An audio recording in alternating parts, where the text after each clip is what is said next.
Welcome to our channel. Today we how to build a specialty insurance policy with Chubb, beginner guide step by step clearly. To build a specialty insurance policy with Chubb, start by identifying your specific needs. Consider the unique risks associated with your business or personal assets. Research the types of specialty insurance policies Chubb offers. These can include coverage for art, wine, collectibles, or high net worth personal insurance. Next, gather relevant information about your assets.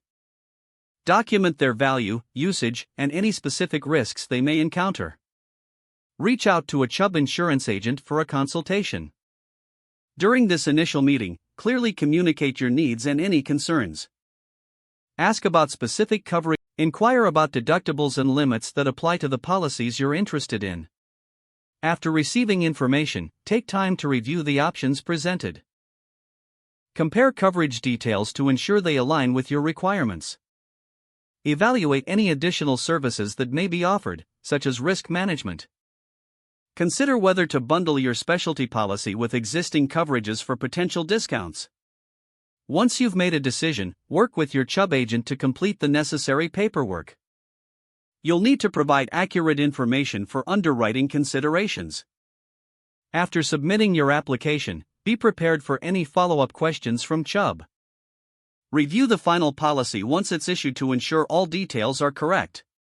Maintain open lines of communication with your Chubb agent throughout the process. Finally, keep your policy updated as your needs or assets change over time. If the page does not load, refresh the browser or try again in a private or incognito window. Make sure you are using the correct email address, then retype it carefully to avoid small typos. If your password is not accepted, use the reset option and create a new strong password you can remember. Check your spam folder for verification or security emails, then complete any requested confirmation steps. Enable two-factor authentication if available to improve account security and reduce unauthorized access risk. After signing in, review your profile details so your contact information and settings are accurate and current. If you see an error message, note it down and try again after restarting your device and internet connection. Log out when you finish, especially on shared devices, to keep your account and payment information secure. Don't forget to like this video and subscribe to our channel for more step-by-step tech guides.